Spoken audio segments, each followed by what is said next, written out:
Sunil ji, BJP लगातार जो है धारा 370 के ऊपर फिर से पॉलिटिक्स करती हुई नजर आ रही है, क्या कहना है आपका? देखिए, बड़ी हैरानगी की बात है। इसी बात को लेकर के शायद पत्रकार मित्र मेरे पीछे पड़ गए हैं, क्योंकि उन्हें मालूम है कि सुप्रीम कोर्ट में सड़कों से लेकर के सुप्रीम कोर्ट तक जम्मू कश्मीर रियासत, डोगरा रियासत को बचाने के लिए अपने महाराजा हरि सिंह जी की रियासत और अपने बुजुर्गों की विरासत, हिंदू, मुस्लिम, सिख, ईसाई, गुज्जर, बकरवाल, चिनाव वैली, पीर पंजाल, अपनी आइडेंटिटी, कल्चर, डेमोग्राफी, इतिहास को बचाने के लिए मैंने ये जंग शुरू की थी 5 अगस्त 2019 को, और सड़कों से लेकर सुप्रीम कोर्ट तक गया। लेकिन हैरानगी की बात है कि आज 10 दिन भी नहीं हुए हैं सुप्रीम कोर्ट का फैसला आए हुए, लेकिन भारतीय जनता पार्टी एक खलनायक का रोल कर रही है। और हैरानगी की बात यह है कि 370 के ऊपर सियासत करती चली जा रही है, और इसीलिए पत्रकार मित्र मुझसे बार बार ये सवाल पूछ रहे हैं कि भारतीय जनता पार्टी 370 के ऊपर राजनीति शुरू कर दी है, तो मेरा क्या कहना है? तो मैं क्या कह सकता हूं, ये तो सुप्रीम कोर्ट के फैसले का हम तो सम्मान कर रहे हैं, लेकिन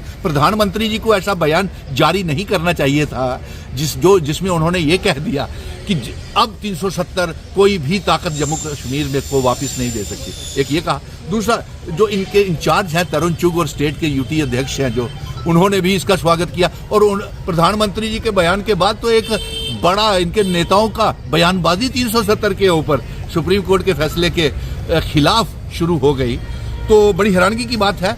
और वो तो कहते हैं कि जम्मू कश्मीर में 370 तोड़ने के बाद, रियासत तोड़ने के बाद, यूनियन टेरिटरी बनाने के बाद तो बहुत बड़ा लहरा बहरा हो गई हैं जम्मू कश्मीर में आज भी। और दूसरी पार्टियों में जो रहते हुए जो मुखालफत करते थे 370 की, आज इसी पार्टी में, भारतीय जनता पार्टी में आकर के इसका स्वागत कर रहे हैं। तो बड़ी हैरानगी की बात है। लेकिन आप पत्रकार मित्रों ने अब ये सवाल शुरू कर ही दिया है, तो हम सुप्रीम कोर्ट के फैसले का सम्मान करेंगे, दूसरे रास्ते निकालेंगे कि हम अपनी जम्मू कश्मीर की आइडेंटिटी, कल्चर, डेमोग्राफी, इतिहास को कैसे बचा सकते हैं, नंबर 1। और नंबर 2 मैं आपको बताऊंगा कि इनकी सुप्रीम कोर्ट में जीत नहीं हुई है। ये सुप्रीम कोर्ट में केस हार के आए हैं, वो इसलिए कि वहां से सुप्रीम कोर्ट के चीफ जस्टिस ऑफ इंडिया ने हमें रियासत का दर्जा वापस देने की वादा किया है, फैसले में सुनाया है कि रियासत का दर्जा वापस किया जाए। दूसरा, सुप्रीम कोर्ट ने यह हिदायत जारी की है जिन चुनावों से ये भाग रहे थे कि असेंबली के चुनाव और जम्मू कश्मीर में चुनाव करवाए जाएं, और उसके लिए भी हम जीत गए हैं। और अब मुबारक की बात यह है कि हम 370 के ऊपर राजनीति नहीं करेंगे, हम बयानबाजी नहीं करेंगे, सुप्रीम कोर्ट का सम्मान करेंगे। लेकिन एक बात बता दूं, इसी सुप्रीम कोर्ट में पहले 2 बार 370 ये कह करके नहीं तोड़ा गया था कि इसको नहीं हटाया जा सकता जब तक कि जम्मू कश्मीर की असेंबली इसको रिकमेंड न करे तोड़ने के लिए। और दूसरा, इसी सुप्रीम कोर्ट ने 2 बार फैसला दिया, और प्रेसिडेंट ऑफ इंडिया ने 2 बार पार्लियामेंट में ऐलान किया कि 370 जम्मू कश्मीर में 56 में दिया हमको, और फिर उसके बाद 64 में प्रेसिडेंट ऑफ इंडिया के ऑर्डर से मिला, और उस समय की पार्लियामेंट ने हमको दिया। और अगर ये 370 के ऊपर राजनीति करेंगे तो हम इनको एक वार्निंग देते हैं कि हम 370 फिर पार्लियामेंट में, भारत की संसद में अमेंडमेंट करवाएंगे। ये कोई पटा थोड़ी लिखा कर आया कि भारतीय जनता पार्टी पूरी उम्र जम्मू कश्मीर के ऊपर और पूरे देश में राजनीति करती रहेगी जब वहां पे चुनी हुई दूसरी सरकार होगी। और सबसे बड़ी बात तो ये पत्रकार मित्रों, आपको खुशी होनी चाहिए कि जम्मू दा डोगरा बेटा है, रियासत जितिए ले आया चुनाव करवाने के वास्ते, जमहूरियत की बचाने वास्ते, और अपने इल्हाक दी शर्त। मैं एक बात आपको बता दूं, जब रियासत का दर्जा होगा, ये बहुत बड़ी जीत है 1 करोड़ 30 लाख अवाम की। उनको निराश होने की जरूरत नहीं है मेरे पत्रकार मित्रों। क्यों? क्योंकि जब रियासत मिलेगी तो हम बहुत सी चीजें अपने कानून अपने हिसाब से बनाएंगे, और जब हम असेंबली में जाएंगे चुनाव करवा करके, तो इसी असेंबली में आपको पहला ऑर्डिनेंस ये पास करेंगे कि हमारी जमीनों की और हमारी नौकरियों की हिफाजत की जाए। और नंबर 2, इसी असेंबली में हम ये पास करेंगे कि महाराजा हरि सिंह जी की डोगरा रियासत जिन शर्तों के ऊपर असेशन जो 26 अक्टूबर हम मनाते हैं, वो शर्तें लागू की जाए।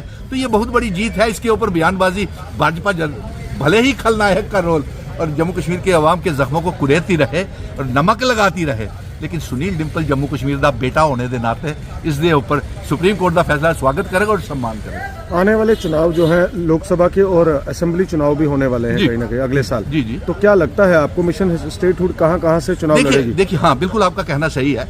हम इस सिलसिले में बैठेंगे, लोगों के बीच में जाएंगे, जो लोगों की राय होगी, पहले ऐलान तो हो लेने दीजिए। जम्मू कश्मीर के लोग चाहते हैं कि सुनील डिंपल जैसा बेटा, जम्मू कश्मीर का बेटा पार्लियामेंट में जाना चाहिए या विधानसभा में होना चाहिए, तो उनकी आकांक्षाओं में आप पत्रकारों का भी प्यार हमसे जुड़ा हुआ है, इसीलिए तो ये सवाल खड़े कर रहे हैं कि आप पार्लियामेंट में जाएंगे या असेंबली में जाएंगे, इसकी फैसला अवाम करेगी, ये अवाम के हाथ में है। हम उन दावेदारों की तरह नहीं है कि जो सुप्रीम कोर्ट में 370 की और जब फैसला आना था वहां पे कोई नजर नहीं आया, जम्मू कश्मीर में बैठ करके 370 और सरकार बनाने के दावे कर रहे थे, लेकिन सुप्रीम कोर्ट में कहीं नजर नहीं आया। वहां सुनील डिम्पल ही जम्मू कश्मीर का बेटा अकेला वहां पे जंग लड़ रहा था, और जम्मू कश्मीर ने डोगरा रियासत को बर्बाद करने के ऊपर ये लोग सारे मिठाइयां बांट रहे थे, ढोल बजा रहे थे, स्वागत कर रहे थे। लेकिन मीडिया के साथ अभी मेरे इंटरव्यू हो रहे थे और उनका कहना था कि उन्होंने सर्वे किया और ये सर्वे में निकल करके आया कि जम्मू कश्मीर के लोग 370 के टूटने के ऊपर, रियासत के टूटने के ऊपर